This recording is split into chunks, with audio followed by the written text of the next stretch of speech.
nakakita kay Cabral sa gilid ng kalsada. Nasa Okay, frontline ng tingnan balitang natin yan, ang reenactment. nagsagawa ng reenactment sa posibleng nangyari sa pagkamatay ni dating DPWH Undersecretary Catalina Cabral sa Cannon Road sa Tuba, Benguet. Eksklusibo namang nakausap ng News 5 ang isang residenteng nakakita kay Cabral sa gilid ng kalsada. Nasa frontline ng balitang yan, si Rainiel Pawi. 3 araw mula nang pumanaw si dating DPWH Undersecretary Catalina Cabral, nagtungo ang PNP Forensic Group sa bangin sa Cannon Road sa Camp 4 Tuba, Benguet kung saan siya Grabe. nahulog. Dito nagkaroon ng reenactment kung paano natagpuan ang Wow. dating DPWH official. Mabusisi rin nilang Ay, siniyasat ang mga markings sa pinag-upuan ni Cabral sa gilid ng kalsada. Eksklusibong nakausap ng News 5 ang residenteng si Rose Paswick. Magkano? Magkano? Kwento niya bago pa man ang insidente. Hindi, yung kwento naman ni nanay, tama naman yung ano, kasi 10 a.m., nakita naman talaga nila na may tao doon. Pero ang sa atin kasi, set up na yung, kunwari, kailangan nilang mag-ano doon, may lang magtambay doon, makita doon na kailangan maraming tao ang mag-account na meron nga talagang nakitang isang babae, isang lalaki, isang sasakyan doon na nagtambay. Selfie, okay? Para set up for the story later on. Yun. Nakitang nakaupo sa gilid ng kalsada si Cabral at ang driver nito pasado 8:30 ng umaga. May taong dalawa na babae at saka lalaki na ewan ko kung anong ginagawa doon. Nagse-selfie siguro o ano. Nung i-scan ko yung mga Facebook, yun naman, yung damit. Alam niyo po Oo, yun na yun. Dagdag pa ni Rose, nakaabala pa nga raw sa mga motorista ang paghinto ng dating opisyal sa naturang lugar. Pag dito sa Cannon, Oo, tama yun. Kailangan talagang maabala yung mga motorista dyan. Para nga meron at marami magsasabi na, oo nga, nakita namin yan. Yun. pag sa alanganing lugar sila nagpaparada, kung inaano ko, huwag dito kasi baka mahulugan pa kayo ng mga bato, gano'n. Kahapon lumabas naman ang selfie na ito ng driver ni Cabral habang sila'y nasa gilid ng kalsada. Ayon sa DILG, legit ang picture. Nakuha raw ito sa cellphone ng driver ni Cabral. Ito nga yung huling inupuan ni Jose Cabral bago siya mahulog dito sa may bangin. Para sa mga katulad niyang may fear of heights o takot sa matataas na lugar, yung simpleng pagsilip pa lang dito ay nakakapangalambot na nga Kaya nga. ng tuhod. Yung 20 to 30 meters na taas nito o para sa visualization ng ating mga kapatid ay halos 3 pinagpatong na poste ng kuryente at Wala ba kayong napansin dyan? Kung dyan siya nakaupo, di ba dapat yung mga, yung sunflower na yan, tumba na yan dapat. Kung nahulog or tumalon dyan, bakit nakatayo pa rin yung mga halaman dyan? Yung sunflower, intact pa rin. bagsak nga ay hindi naman agad sa ilog yung kanyang lalapagan kung hindi doon sa mga naglalakihan at matutulis na bato. Sa Baguio City naman, pinasok na rin ng NBI ang hotel room kung saan tumuloy si Cabral. Kaugnay ng patuloy na investigasyon, nananawagan ng NBI Sige nga, ipakita nyo nga ang CCTV footage. CCTV footage ang gusto namin. Ewan ko lang baka hindi lang ako updated, wala akong nakita. Pero gusto ko CCTV footage ang ipakita ninyo. sa mga motoristang dumaan sa Cannon Road noong December 18 sa pagitan ng alas 9 ng umaga hanggang alas 7 ng gabi. Kung may dashcam footage raw, ipadala ito sa email ng NBI at makipag-ugnayan para makatulong sa investigasyon. Nakita ninyo kung gaano kagaling silang mag-set up talaga. Nagbigay ng nagbigay ng mensahe. Ewan ko si John Vic ba yun? Sabi pag meron kayong dashcam na footage, ipadala ninyo dito. Tapos, the next thing you know, meron ngang nag-upload ng Di ba parang all of this setup. Tapos, nung first day, di ba maraming nagduda. The next day, may selfie na. So, talagang lahat ng ito, corroborated setup talaga. Dahil alam nila na magko-question yung taong bayan. Alam nila na, imposible sa dami ng motorista dyan. Walang nakakuha ng CCTV footage. The next thing we know, kinaumagahan, meron nga nag-upload. Investigasyon. Pagtitiyak ng NBI, ituturing nilang confidential lahat ng makukuhang impormasyon.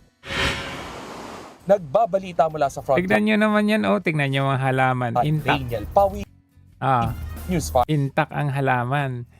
Tapos, ayan, yung asawa, di ba? Nung 19, in-interview, ano sabi? Birthday yung panganay ko, yung December 31 birthday noon, so yung Christmas. Kaya, nagtaka nga ako na maging maayos sana nga. At least, ayaw namin ng exposure, ayaw namin ng Dahil kami simple living lang eh. Simple living? Wow, sa dami ng nakamkam, simple living. Parang hindi kayata naghihinagpis.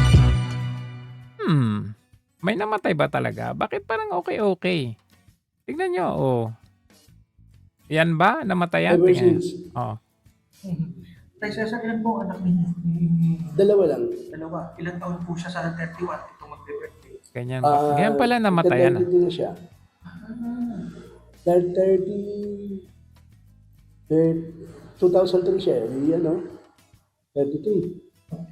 Dahil may uwi na po si ma'am sa family, kasama-sama po kayo ng Pasko. Hangarin niyo rin po ba, sir, na mahinto na po yung mga spekulasyon? Ang dami yung spekulasyon. Sabi ko nga, Ang ganda, ang leading question. Hangarin nyo rin ba na mahinto yung speculation? Kasi ang gusto na nila ngayon, they're ruling out na yung mga ibang mga speculation. Ang sa kanila, suicide. Kaya kung makikita ninyo, kagaya na lamang dito, magpapa-press con sila, kaagad? Ang conclusion, suicide. Pieces of evidence have shown that former Public Works Undersecretary Maria Cabral died by suicide. According to PNP Chief Lieutenant General Jose Melencio Nartates Jr., the finding is not yet conclusive as the investigation is still ongoing. Ayaw natin magsabi ng the investigation is not yet done, but the evidence, of course, is it shows that the pieces of evidence that were gathered shows that there is a suicide. Pero hindi pa natin masabi. Let the investigators makumpleto yung investigation. Pero suicide na yan. At alam nyo kung saan patungo ito? Sa mga Duterte. Ganun ulit yan. Kasi Bongo, Eric Yap, Paulo Duterte. Takot kasi sila na mapunta sa kanilang investigasyon kaya pinatay nila si pangalan nito si Cabral. Ganun ang nila yan. Pero syempre papalabas nila ngayon na suicide.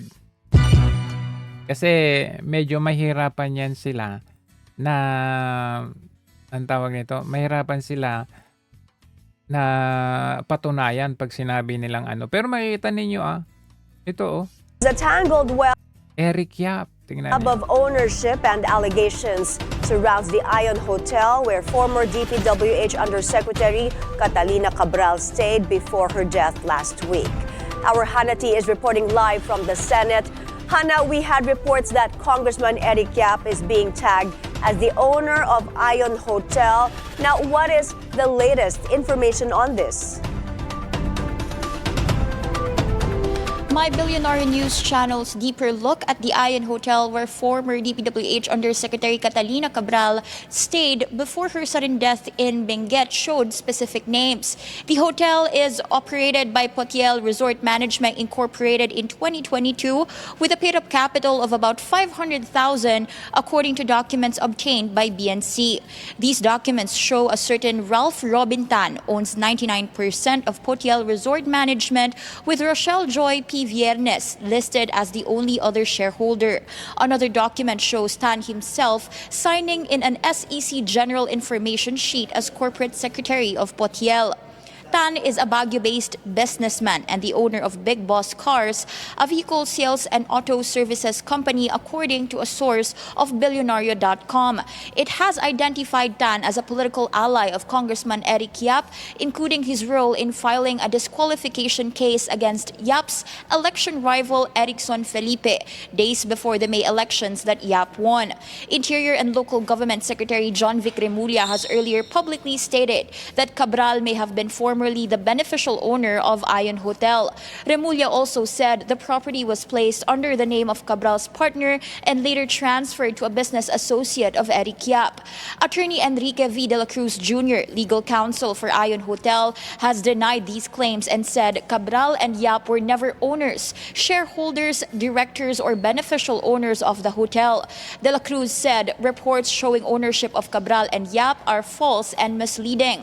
Billionaire News Channel then sought clarification from Secretary Remulla regarding his statement on Ion Hotel, and in a message, Remulla told BNC they have sufficient documents to prove that Cabral was the beneficial owner of Ion Hotel.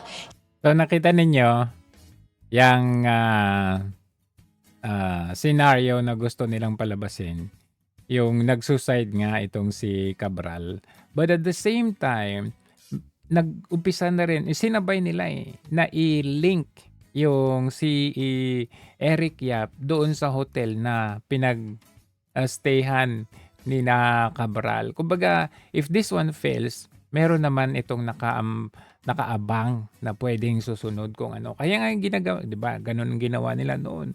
Nag-fail sila doon sa PI o anong isinunod nila, impeachment. O, kumbaga, pagsasabay-sabayin nila yan, malito yung tao. If this one, pag mag-fail yung ginagawa nila na suicide, di ba sabi nga nila, hindi pa siya conclusive. Pero andun yung kaliwat kanan na i-roll nila na ito ay suicide. Napakatalino talaga ang ginagawa ng gobyernong ito, no? Kaya nga, alam nyo, ito, nakita din natin na itong si Leviste.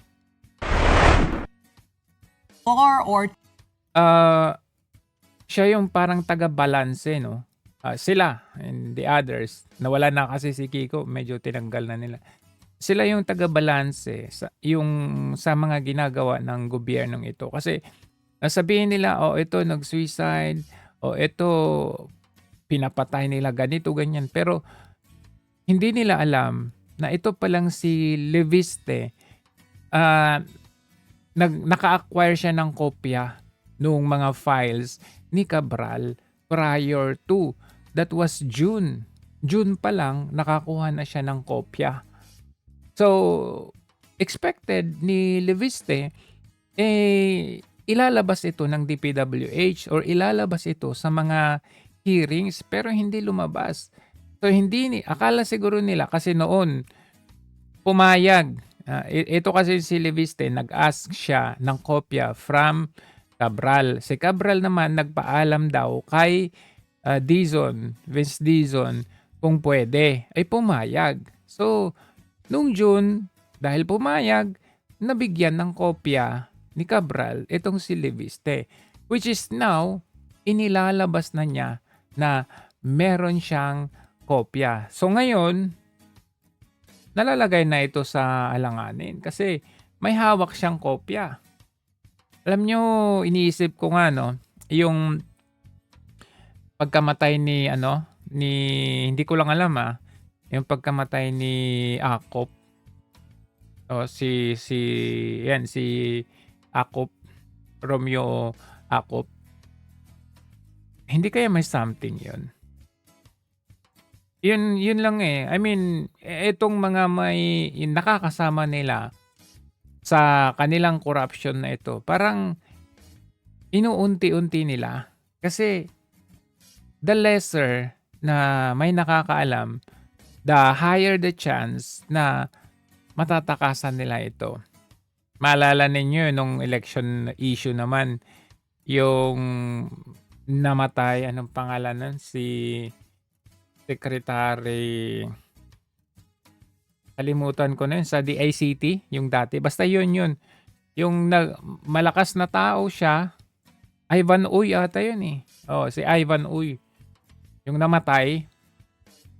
Malakas siya, nagsasoccer pa siya, tapos bigla siyang namatay. May ininom, tapos biglang namatay. So,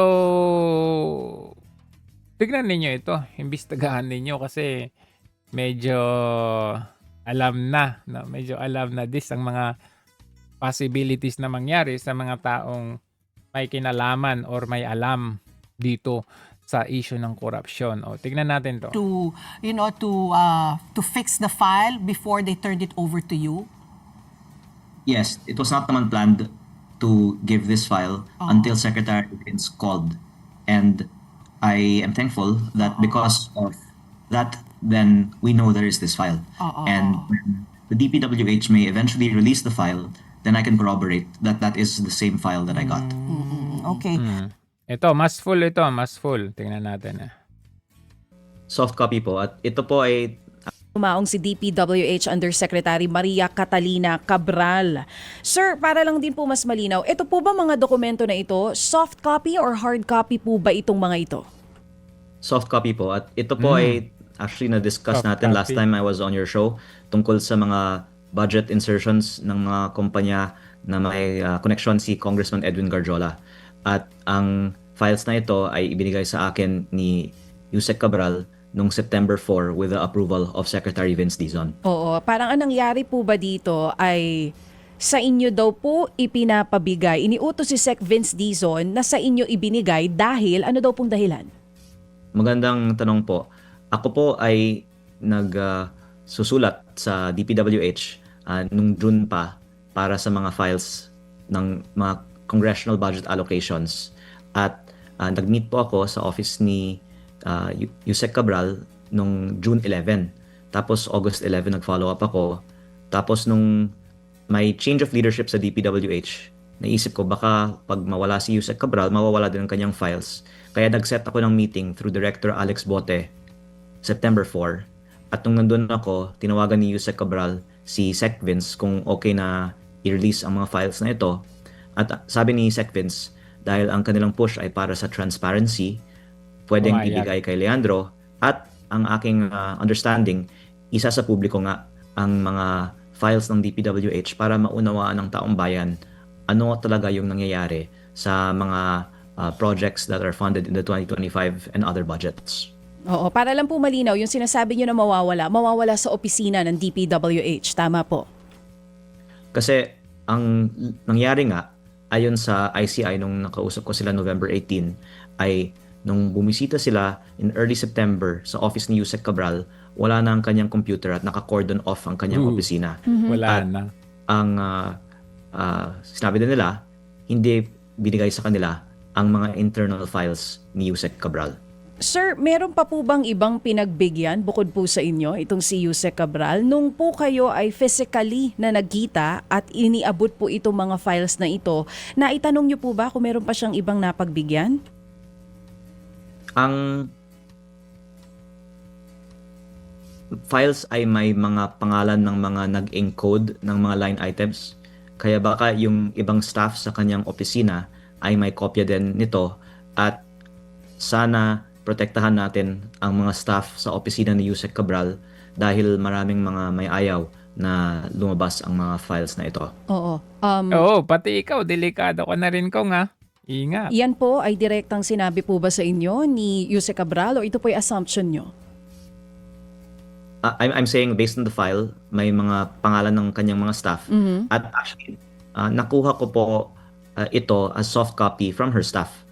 Kaya kung saang computer pinanggalingan ang files na ito, may kopya. At baka ang iba din sa mga computer sa kanyang opisina ay may kopya din. Oo. Sir, balikan ko lang nung time po na iniabot po itong mga dokumentong ito na soft copy nga. Si Yusek Cabral lang po ba ang nandoon o may mga kasama po siya at ilan po yung kasama niya kung meron man? I set the meeting through Director Alex Bote kasi si Yusek Cabral ay parang nag-courtesy resignation na noong September 4. At nandoon po ang kanyang mga staff at kaya ako po sinasabi na sa tingin ko may iba din na mga may kopya nito kasi ang staff naman niya ang nag-ooperate ng kanyang computer. Oo. Sir, how many staff yung kasama po ni Yusek Cabral that time? And what was the exact date again, sir? At pwede po ba naming malaman kung saan kayo eksaktong nagkita at anong oras po ito? Opo. Yung file na nakuha ko ay may timestamp, parang 6:04 p.m. September 4. At baka mga that afternoon ako dumating sa kanyang opisina kasi initially pumunta ako sa opisina ni Director Alex Bote sa DPWH Central Office, and then katabi noon yung office ni Yusek Cabral. What date po again, sir? Ito pong pagdalaw po ninyo dito sa DPWH nung time na nakuha nyo po yung soft copy? September 4. September 4, oo. So, through Sec Bote, doon po kayo mismo sa loob ng opisina nitong Secretary Bote na binabanggit ninyo? Director Bote. Yes po, sir. And then I went to Yusek Cabral's office next to his, and then we went to the office of their staff kasi doon po yung mga computers at marami pong mga staff sa bawat opisina ng DPWH. Sir, yung pong pagdaan ninyo doon sa isang sinasabi nyo na Sec Bote, may dahilan po ba yon kung bakit po kayo dumaan muna doon bago po kayo rumekta kay Sec Cabral? Director Alex Bote ang Yes po, Director Alex Bote. Siya yung pangalawa kay Yusek Cabral, at I think kasi nung September 4 nag-courtesy resignation na si Yusek Cabral, kaya on her way out na din siya. Hanggang ngayon si Director Alex Bote ay nasa DPWH pa, at I'm sorry to put this attention, but maganda kung protektahan natin si Director Alex Bote, at kung may investigasyon man, sana lumabas mula sa kanya ang katotohanan tungkol sa DPWH budget. Oo, Yun na nga eh. May ICI, anong petsa na? Bakit yung mga importante at mga significant na people na merong alam talaga sa totoong nangyari, hawak nila ebidensya? Kagaya ito, Alex Bote. Diba? Hawak nila yung ebidensya. Ito yung tunay at totoong patutunguhan ng investigasyon, pero hindi nila pinoprotektahan. In fact, si Cabral na yan, dapat may protection yan. Bakit? Siya yung daanan daanan ng mga proyekto. So bakit parang, mo yun, pumunta sila ng Baguio, nag-unwind, dalawa lang sila ng driver. Bakit dalawa sila ng driver? Bakit hindi kasama yung asawa? Bakit hindi kasama yung bodyguard kung meron man? Kasi delikado ang buhay ng mga to. Basically, parang nag-iisa si Cabral nito kasi ang kasama, driver. Hindi natin alam kung bodyguard din yan. Pero it's nothing like bodyguard, driver ka, basta-basta mo iwan yung madam mo. Madam, hindi pwede iwanan kita dito kasi bangin yan. Fear of heights mo yan. Tapos dyan ka. Hindi po, madam. Basta tara na. Parang ganun. Diba dapat ganun? Pero ito, hindi. Parang normal lang na iniwan niya after an hour, babalikan niya, hindi na niya mahanap. Tapos pag titignan ninyo yung pinagkahulugan, intact yung mga halaman, tapos intact din yung katawan. Diba, pinakita natin yung picture. Sir, puntahan natin ito pong laman mismo ng mga dokumento na hawak ninyo. Ano exactly po ang laman nito? Tinignan nyo na po ba kung ano yung naibigay po sa inyo mga dokumento? In the 2025 DPWH budget, there is 721 billion in the NEP. Of that, there is 401 billion that is allocable to the district congressman and 320 billion that is outside of the allocable. At bawat isa sa mga proyektong ito ay may mga notes sa Excel spreadsheet na ito. Sa 401 billion nakalagay sino yung nag-allocate na district congressman. Tapos yung 320 billion naman, nakalagay din yung proponent na district congressman, senator, may mga pribadong individual, at may mga miyembro din ng ehekutibo kasama ang mga secretary at undersecretary ng ibang mga ahensya na walang kinalaman sa DPWH pero nakalista na nag-propose ng mga flood control projects. Oo, nabanggit nyo nga rin po yan sa inyong press con, even sa post nyo. Sinasabi nyo, hindi lang po mga senador ang nandito, even executive secretaries nakalagay po dyan sa file na yan. Pati undersecretaries po. At may mga Ako, patay tayo dyan, undersecretaries. pribadong individual din. I can say that these private individuals are contractors. Sir, gaano po kalawak yung dokumento na hawak ninyo? Are we just talking about last year's budget or maging yung previous years kasama po? I have some level of detail for the previous years, but I have the most detail for the 2025 National Expenditure Oh, Report. yan ang dapat ilabas. Hindi yung kapike ng investigasyon na sinasabi nila. Kasi yan na talaga ang patutungon nito eh. Lalabasin nila na nagpakamatay. Pero sa totoo lang, buhay pa yan. Pinakita na natin ng example dyan, yung si Mary Ann Maslog. Na ngayon ay biglang lumabas. Biglang lumabas, tapos buhay pa pala. Nagte-testify against VP Sara. Ay, sos, patay tayo dyan. So, basically, iisa lang ang tungo nito to cover up yung kanilang ginagawa. Basta yun yung nila ngayon, tema nila. Ilalagay nila sa ating brain cells na ito po ay nagpakamatay si Cabral. Para si Cabral mawala na doon sa sentro ng investigation kasi hawak niya yung ebidensya. Ang problema, nawala nga si Cabral, nandito naman si Leviste. Nahawak ni Leviste yung soft copy nung hawak ni Cabral. Ang tanong ngayon, ano kayang mangyayari dito sa sinasabi? Ang maganda dito, si Leviste ay kinocover ng mga mainstream media. Ang tanong, ano kaya ang gagawin sa'yo nito pagkatapos? Yun ang malaking tanong.